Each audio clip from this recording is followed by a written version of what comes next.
Ya, iman itu sebuah proses ma'rifatullah, untuk mengenal Allah. Ya, kalau takwa itu tujuan atau hasil dari keimanan. Saya ambil contoh gini, Pak. Kita sekarang sudah ngaji. Ini proses iman. Maka setiap orang yang ngaku beriman harus wajib mengaji. Allah memberi pesan, 3 pesan yang sangat penting dalam kehidupan manusia. Apa 3 pesan itu? Yang pertama adalah pesan tentang keimanan, tentang akidah, tentang tauhid. Maka ayat tadi diawali dengan ya ayyuhalladzina amanu, wahai orang-orang yang beriman. Jadi kalau ada panggilan wahai orang yang beriman, itu adalah pesannya agar orang beriman itu berusaha untuk mengaktifkan imannya, tidak pasif, tidak stuck. Kenapa? Karena iman itu imma yazid wa imma yanqus. Kadang naik, kadang turun. Ya. Jangankan kita diuji dengan ujian yang berat. Ya. Kadang tanggal tua sama tanggal muda saja itu bisa mempengaruhi iman. Ya. Kalau tanggal tua rajin berdoa, doanya panjang kali lebar, ya. Karena saat itu lagi butuh kepada Allah. Tapi begitu dikabulkan keinginannya, Allah berikan kenikmatan, saat tanggal tua, kadang Allah ditinggalkan begitu saja. Ya. Itu kadang menjadi tabiat manusia. Kondisi sulit, dekat sama Allah. Tapi begitu dihilangkan kesulitannya, Allah di nomor kesekian. Ya, mudah-mudahan kita tidak termasuk di dalamnya. Amin. Ya Allah, ya Rabbal Alamin. Maka di dalam Al-Quran, yang jumlah surat ada 114 surat, jumlah ayat 6.600 sekian ayat, pesan yang paling dominan itu pesan tentang iman. Itu pesan tentang akidah. Kenapa? Karena iman itu sesuatu yang sangat krusial dalam kehidupan manusia. Iman itu sesuatu yang sangat penting dalam hidup manusia. Orang kalau imannya baik, pasti akan baik dalam menjalani proses-proses kehidupan. Orang yang imannya baik, Pak, akan tahan banting dalam menghadapi berbagai macam ujian dan cobaan. Tapi ketika iman seseorang itu tidak baik, inilah yang membuat kenapa manusia akhirnya hidupnya galau, hidupnya gundah, gelisah, dihantui ketakutan. Itu bukan karena problem, Pak. Ya. Jadi kalau ada orang hidupnya itu gelisah, gundah, galau, dihantui ketakutan, stres, depresi dalam menghadapi hidup, jangan pernah kita menyalahkan problemnya. Kan hari-hari ini sering kita hubungkan kalau stres, ini hubungan dengan masalah gitu kan. Padahal tak ada orang hidup yang tidak ada masalah. Ya.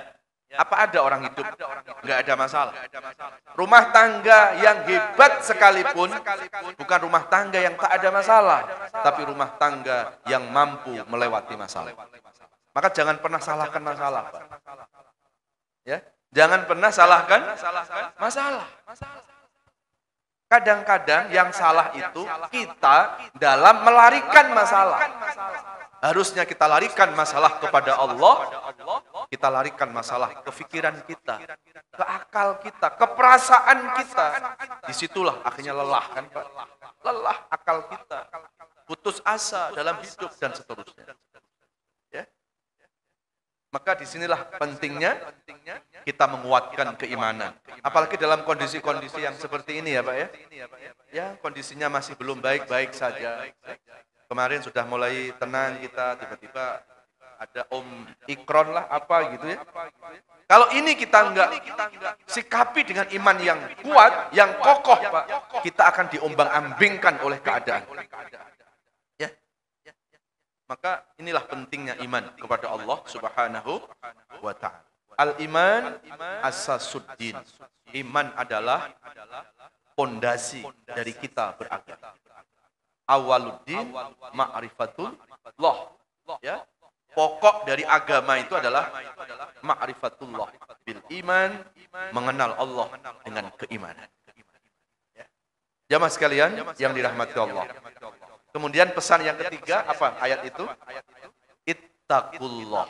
Setelah pesan iman, yang kedua adalah pesan takwa. Emang bedanya apa iman sama takwa? Selama ini kan kita sering mengartikan ya iman sama takwa itu ya sama. Atau 11, 12. Padahal beda, Pak. Ya. Iman itu sebuah proses ma'rifatullah untuk mengenal Allah. Ya. Kalau takwa itu tujuan atau hasil dari keimanan itu. Saya ambil contoh gini, Pak. Kita sekarang sudah ngaji. Ini proses iman. Maka setiap orang yang ngaku beriman harus wajib mengaji. Nah, kemudian timbul pertanyaan kita, Pak Ustadz, aku sudah ngaji nih 20 tahun Pak Ustadz. Kira-kira ngajiku sudah membawa level takwa apa baru sebatas proses iman Pak Ustadz? Untuk mengetahui bahwa ngaji kita apakah sudah sampai pada level takwa, itu bukan dilihat berapa lama ngajinya, Pak, tapi akan dilihat sebelum dan setelah ngaji ada enggak perbaikan-perbaikan diri kita. Perbaikan itulah yang disebut takwa. Jadi kalau ada orang sudah ngaji, kok sama saja, enggak ada perubahan dengan sebelum ngajinya, jangan-jangan ngaji kita itu baru sebatas menggugurkan kewajiban. Baru sebatas proses iman. Ya. Kalau kata Imam Al-Ghazali dalam kitab Ihya itu, ada orang yang beribadah, tetapi yang ibadah itu baru fisiknya, hatinya belum ibadah. Itu maksudnya. Sholat jalan terus, maksiat juga jalan terus. Ya. STMJ katanya. Sholat terus, maksiat jalan. Ya. Ngaji terus, tapi ngerumpinya juga terus-terusan. Ya. Yang biasa ngerumpi biasanya siapa? Bapak-bapak. Ya. Kalau ibu-ibu suka nonton bola biasanya. Ya. Ngaji jalan terus, tapi berdosa juga jalan terus. Berarti ngajinya itu baru proses iman, belum sampai pada level takwa. Maka setelah kita sudah rajin ibadah, rajin ngaji, rajin sholat, ibadah-ibadah yang lain sudah kita lakukan, sebaiknya jangan puas dulu, Pak. Itu baru proses iman, Pak. Ya, jangan kita merasa puas. Alhamdulillah, Pak Ustadz, aku tuh sudah rajin ngaji loh, Pak Ustadz. Pengajian mulai habis subuh. Aku datang tadi jam 1, Pak Ustadz. Alhamdulillah. Aku tuh sudah sholat tahajud Pak Ustadz. Aku tuh sudah baik Pak Ustadz. Kayaknya aku sudah pantas deh masuk surga. Hati-hati, Bu. Kalau ada perasaan-perasaan seperti itu cara setan untuk mengelabui kita. Itu cara setan untuk menghancurkan amal-amal ibadah kita. Kita dibuat seolah-olah kita sudah baik. Nanti ujung-ujungnya, Pak, kalau kita sudah merasa diri baik, kita mudah nyalah-nyalahin orang. Itu biasanya begitu. Ya. Maka hati-hati ketika ada perasaan-perasaan dalam diri kita ini orang baik. Cepat-cepat beristighfar kepada Allah. Cepat-cepat apa? Beristighfar. Mohon ampun kepada Allah Subhanahu wa taala. Baik. Kita lanjut pesan yang ketiga. Tadi iman, takwa. Kemudian yang ketiga apa? Ini yang sesuai tema kita. Wa qulu qaulan sadida. Ucapkanlah dengan ucapan yang benar. Jadi setelah pesan iman, pesan takwa, ini langsung dibarengkan, nyambung. Ucapkanlah dengan ucapan yang benar. Dalam tafsir Ibnu Abbas, kenapa ada perintah-perintah yang itu disambungkan, tidak terpisah?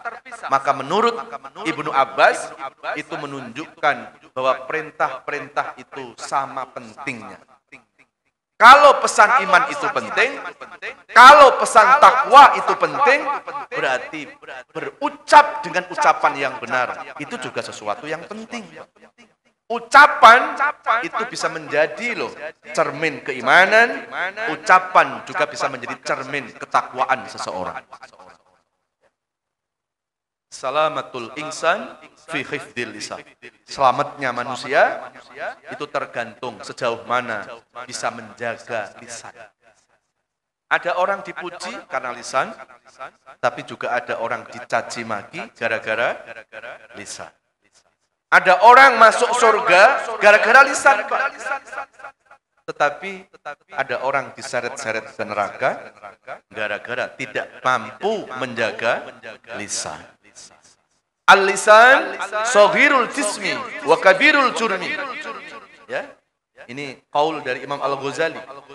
Al-lisan saghirul jismi. Lisan itu kecil bentuknya, Pak. Tapi kabirul jurmi, besar akibat. Ya. Maka dalam hadis riwayat Imam Muslim, Rasulullah SAW bersabda, "Man kana yu'minu billah wal yaumil akhir falyaqul khairan aw liyasmut." Barang siapa yang mengaku beriman kepada Allah, mengaku beriman kepada hari akhir, maka hendaklah berucap dengan ucapan yang benar. Kalau tidak bisa berucap yang benar, aw liyasmut, mendingan diam, Pak. As-sumtu hukmun. Diam itu kadang membawa hikmah. Apa hikmah itu? Al-hikmatu allati fiha khair. Hikmah adalah sesuatu yang di dalamnya penuh kebaikan-kebaikan. Kita sering mendengar, Bapak, mudah-mudahan bisa mengambil hikmah. Kata hikmah itu apa? Mudah-mudahan akan mendapat khair, kebaikan. Yang sabar, mudah-mudahan bisa kita ambil hikmah. Itu ambil kebaikan.